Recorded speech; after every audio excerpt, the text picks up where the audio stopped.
জনগণের জন্য যেটা বেশি দরকার লোকাল গভর্নমেন্টটা যদি ইনঅ্যাক্টিভ থাকে তাহলে সেন্ট্রাল গভর্নমেন্ট ঠিকমতো রান করতে পারে না, আর জনগণের সাথে সরকারের একটা দূরত্ব সৃষ্টি হয়, এবং যেটা উন্নয়ন প্রকল্প বলি বা দৈনন্দিনের জন্য মানুষের যে চাহিদা বলি সেগুলো থেকে অনেকটা বিচ্ছিন্ন হয়ে যায়। তো এই কারণে আমরা মনে করি যে সরকার সেই দিকটা চিন্তা করে আমাদেরকে দায়িত্ব দিয়েছে, কারণ আমাদের সাথে তো জনগণের একটা সম্পৃক্ততা আছে।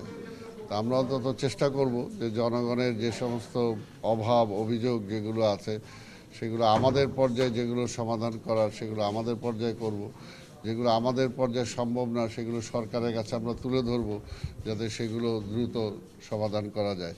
এবং আমরা আশা করি যে আমাদের যে 6 জনকে দায়িত্ব দেওয়া হয়েছে 6 জনই এখানে পরীক্ষিত অন্তত রাজনৈতিকভাবে এবং প্রশাসনিকভাবেও অনেকে বিভিন্ন দায়িত্ব অনেকে পালন করেছেন। তো সেই কারণেই এখন আমরা যেটা বলতে চাই যে আমাদের চেয়ারম্যান মাননীয় প্রধানমন্ত্রী তিনি আমাদের উপর আস্থা রেখেছেন, আমরা তার আস্থার প্রতিদানটা দেওয়ার চেষ্টা করব। এখন দলের আস্থা অর্জন করেছি, এখন কাজের মধ্য দিয়ে জনগণের আস্থা অর্জন করে ইনশাল্লাহ আমরা নির্বাচনে যাব। RFL gas stove hassle free auto ignition নিশ্চিত করে ঝামেলাহীন রান্না। আরএফএল গ্যাস স্টোভ নিরাপদ ও ঝামেলাহীন। এটা ইমিডিয়েটলি আমরা বসে তারপর দেখা যাক যে সমস্ত ব্যবস্থা গ্রহণ করার সেগুলো আমরা ব্যবস্থা গ্রহণ করার চেষ্টা করব।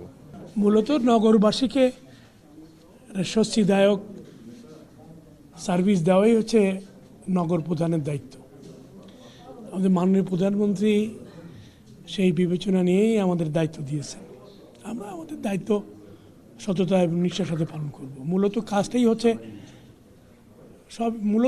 সিটি কর্পোরেশনের নগরবাসীকে সুন্দর সার্ভিস দেওয়া, এবং গত 18 মাসে যেটি সম্ভব হয় নাই, আসলে রাজনৈতিক নেতৃত্বই পারে জনগণের কাছাকাছি থেকেই জনগণের দুর্ভোগ লাগবে কাজ করতে, এবং আমরা এই 6 জনই সেই দায়িত্ব পালন করব। এবং আমাদের মাননীয় প্রধানমন্ত্রী বলেছেন জনগণের পাশে থাকার, জনগণের সমস্যাগুলো জানার চেষ্টার এবং সেগুলির সমাধানের পথ দেওয়া, এবং সরকারের কাছে জনগণের চাহিদা অনুযায়ী তাদের যে চাওয়াটা সেটা তুলে ধরা, এবং সরকার সেই অনুযায়ী কাজ করবেন। আমাদের মাননীয় প্রধানমন্ত্রী সেই কাজটি আমাদের করতে বলেছেন। ধন্যবাদ আপনাদেরকে। আমি সিলেটের সিটি কর্পোরেশনের তো আজকে আমরা দায়িত্ব পেলাম।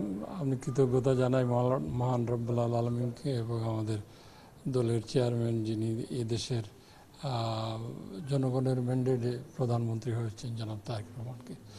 সিলেট সমস্যা সংকুলান একটি সিটি কর্পোরেশন। আপনারা জানেন এইখান পবিত্রভূমি শাহজালাল শাহপুরান এবং প্রবাসী অধ্যুষিত এই শহর, কিন্তু বিগত সময়ে এই সিটি কর্পোরেশনের কাঙ্ক্ষিত উন্নয়ন বলেন, আর যিনি সর্বশেষ যে পলাতক যিনি ছিলেন এরা বিভিন্নভাবে অনিয়ম করেছে, লুটপাট করেছে। স্থানীয় সরকারে আমার প্রথম কাজটাই হবে মানুষকে স্বস্তিদায়ক যে কাজগুলো এখন রমজানের সময় সুপেয় পানি, ট্রাফিক কনজেশন, রাস্তাঘাট মেরামত, এই সমস্ত প্রায়োরিটি দেওয়া, এবং ইন্টারনাল অ্যাক্টিভিটির মধ্যে যেগুলো আছে যেমন মেসিভ আকারে আমরা তো বাইরে ছিলাম, আমরা খবর পেতাম যে এখানে দুর্নীতি এবং বিভিন্ন কর্মকাণ্ডে জড়িত ছিল যারা, এগুলো আমরা চিহ্নিত করব। দরকার হয় আমি সিটি কর্পোরেশনের জন্য একটা হোয়াইট পেপার তৈরি করব। Thank you. একটু আগে আমাদের সম্মানিত সালাম ভাই বলেছেন একই প্রবলেম সকল সিটি কর্পোরেশনে। তো ঢাকা মহানগর উত্তরে একটু মনে হয় বেশি সবাই বলছে। ইদানিংকালে পত্রপত্রিকায় দেখছি, কালকে থেকে হয়তো আমরা আরও বেশি করে মশকের বিষয়ে আমরা পত্রিকায় দেখতে পাবো, কারণ আজকে আমরা দায়িত্ব নিয়েছি। সেই দায়িত্ববোধ থেকে আমরা চেষ্টা চালিয়ে যাব যে মশাকে নিয়ন্ত্রণ কিভাবে করা যায়। আমরা যেহেতু অফিসে বসিনি, আগামীকালকে ইনশাল্লাহ অফিসিয়ালভাবে অফিসে বসে দ্রুত গতিতে এটাকে নিয়ন্ত্রণের মধ্যে নিয়ে আসার চেষ্টা করব। না, যদি এটা হয়ে থাকে আমরা তো যাই না, অফিসে গিয়ে দেখব। তারপরে যেহেতু রাজনীতি করার লোক আমরা, জনগণের সাথে সম্পৃক্ত আছে, প্রয়োজনে আমাদের সেখানে জনগণকে কাজে লাগিয়ে এটাকে নিয়ন্ত্রণ করার চেষ্টা করব। জি, আমি প্রথমেই রব্বুল আলামিনের কাছে সহযোগিতা কামনা করি। যেহেতু আমাদের মাননীয় প্রধানমন্ত্রী আস্থা রেখেছেন আমার উপরে। গাজীপুর মহানগর একটি বৃহৎ মহানগর, এই মহানগরে সৃষ্টি হওয়ার লগ্নে থেকে এই পর্যন্ত তেমন কোনো উন্নয়ন বা সেবা মানুষ পায়নি। তো আমরা দীর্ঘ এই 18 মাস পরে দায়িত্ব গ্রহণ করতেছি।